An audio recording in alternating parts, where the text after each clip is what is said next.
नमस्कार और स्वागत है आपका आज के वीडियो में। पिछले कुछ टाइम से मुझे बहुत सारे रिक्वेस्ट आ रहे थे रिलेशनशिप के ऊपर और उन सारे रिक्वेस्ट में एक चीज़ मैंने देखा कि सेवन्थ हाउस में अगर सन होता है तो उसका इम्पैक्ट काफ़ी ज़्यादा पड़ता है रिलेशनशिप के ऊपर। और कई सारे जगहों पे मैंने देखा कि जहाँ पे सेवन्थ हाउस में सूर्य बैठा हुआ है तो रिलेशनशिप के ऊपर बहुत नेगेटिव इम्पैक्ट पड़ता है इसका। और सिर्फ एक नहीं, ये कई सारे चार्ट्स में मैंने देखा। तो इतने सारे जब मेरे पास रिक्वेस्ट आने लगे तो मुझे लगा कि यहाँ पे कुछ एक कॉमन पैटर्न है जो मुझे आप लोगों के साथ शेयर करना चाहिए और आप लोगों को बताना चाहिए कि मेरी फाइंडिंग्स क्या रही।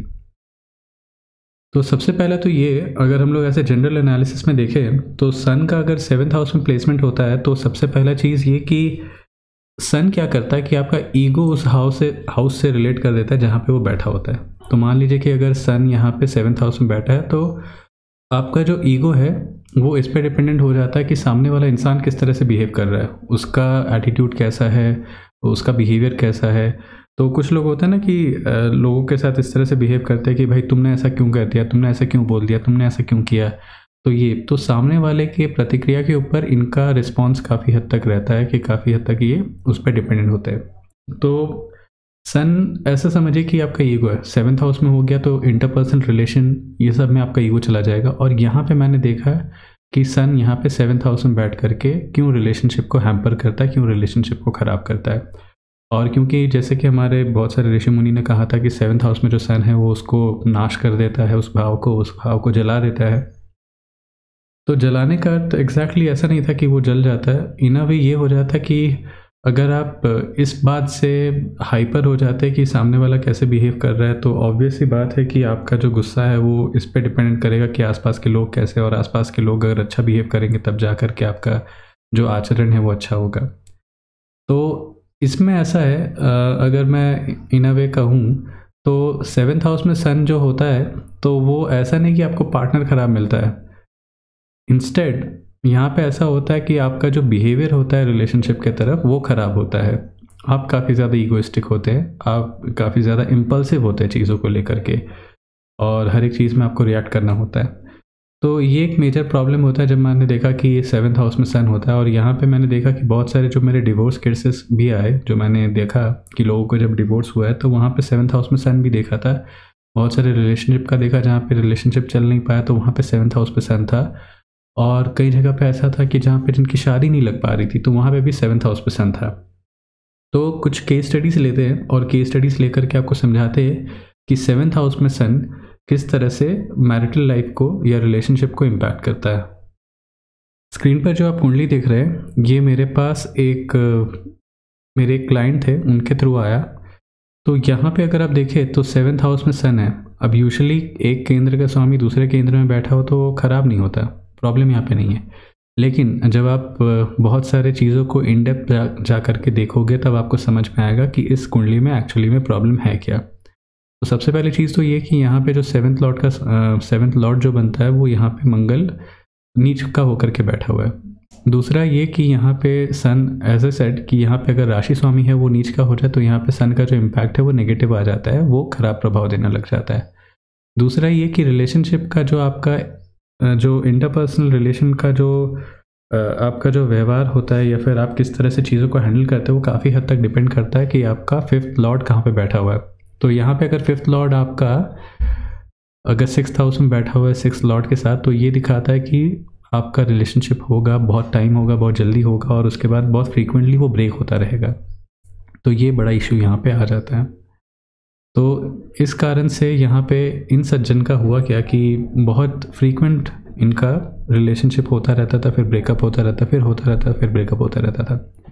यहाँ पे यही है कि बहुत ज़्यादा ईगोइस्टिक, बहुत ज़्यादा एरोगेंट और बहुत ज़्यादा एग्रेसिव नेचर टाइप है इनका। सब कुछ मेरे हिसाब से होना चाहिए, सब कुछ मेरे हिसाब से चलना चाहिए। और यहाँ पे एक और चीज़ है कि लग्न में चंद्रमा हो और ये जो चंद्रमा है वो पूर्णिमा के आसपास का है तो आदमी काफ़ी ज़्यादा सेल्फ ऑब्सेस्ड भी हो जाता है। तो यहाँ पे सेल्फ ऑब्सेशन साथ में ये कि तुम जो भी कर रहे हो मेरे हिसाब से, और तो बहुत ही ज़्यादा बॉसी एटीट्यूड। तो इस कारण से होता है क्या कि ऐसे इंसान का फिर किसी के साथ रिलेशनशिप ऐसे टिकेगा नहीं और वो कहीं पे भी जाए वो टूट ही जाएगा। ये एक और कुंडली आई थी मेरे पास और इनका डिवोर्स हो गया था राहु महादशा में, राहु महादशा एंड होते होते। तो यहाँ पे अगर आप देखें तो आपको एक जैसा ही पैटर्न यहाँ पे दिखेगा। तो सबसे पहले ये कि जो सप्तमेश आपका बनता है वो यहाँ पे लग्न में जा कर के बैठा है, शत्रु राशि है, और साथ में ये भी है कि चंद्र शनि बहुत क्लोज है यहाँ पे। उसके साथ साथ ये हुआ कि यहाँ पे अष्टमेश बन करके सूर्य यहाँ बैठा है और ये भी पूर्णिमा के आसपास का, तो काफ़ी ज़्यादा सेल्फ ऑब्सेस्ड बना देता है और साथ में ये ईगोइस्टिक भी बना देता है कि जो भी है मेरे हिसाब से होना चाहिए, मेरे अकॉर्डिंग सब कुछ चलना चाहिए, नहीं चला तो फिर मैं मतलब चीज़ों को बिगाड़ सकती हूँ। तो यहाँ पे ये इस तरह से बन जाता है। और इसके बाद फिर इनका भी यही हुआ कि बिकॉज इतना ज़्यादा ईगो था कि ईगो सस्टेन कर पाना एक रिलेशनशिप में इनके लिए मुश्किल हो गया और फाइनली इन्होंने डिवोर्स ले लिया। और इसमें क्या है कि ऐसा नहीं कि गलती इनके स्पाउस की थी, यहाँ पे जो भी आपको समझ में आ रहा है कि गलती इन्हीं की थी।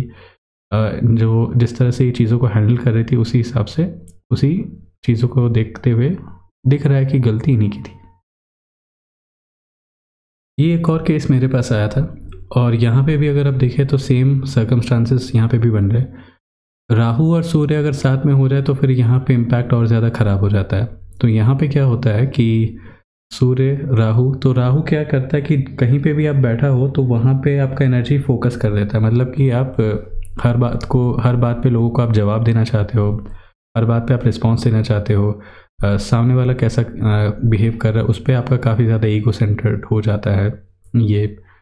साथ में यहाँ पे ये भी देखिए कि चंद्रमा यहाँ पे लग्नेश होकर के लग्न में बैठा, तो क्या करता है कि आप अपने हिसाब से चलते हैं, आप किसी के हिसाब से चेंज नहीं होंगे और मतलब जो मुझे सही लगता है वही सही है, बाकी सारी दुनिया गलत है। यहाँ पे एक और प्रॉब्लम ये हो गया कि जो सप्तमेश है वो यहाँ पे छठे में जा कर के बैठा है और छठे का जो स्वामी है वो भी इसको दृष्टि दे रहा है। पंचम और सप्तम का योग है, विच मीन्स दैट कि लव मैरिज हुआ था और इन्होंने सबके अगेंस्ट जा कर के लव मैरिज किया होगा, क्योंकि यहाँ पे ये दिख रहा है कि अपने इच्छा के हिसाब से और अड़ करके शादी करनी है, लेकिन शादी को सस्टेन कैसे करना है, उसको आगे कैसे बढ़ाना है, उसके लिए जो समझदारी चाहिए, उसके लिए जो सूझबूझ चाहिए वो यहाँ पे नहीं है।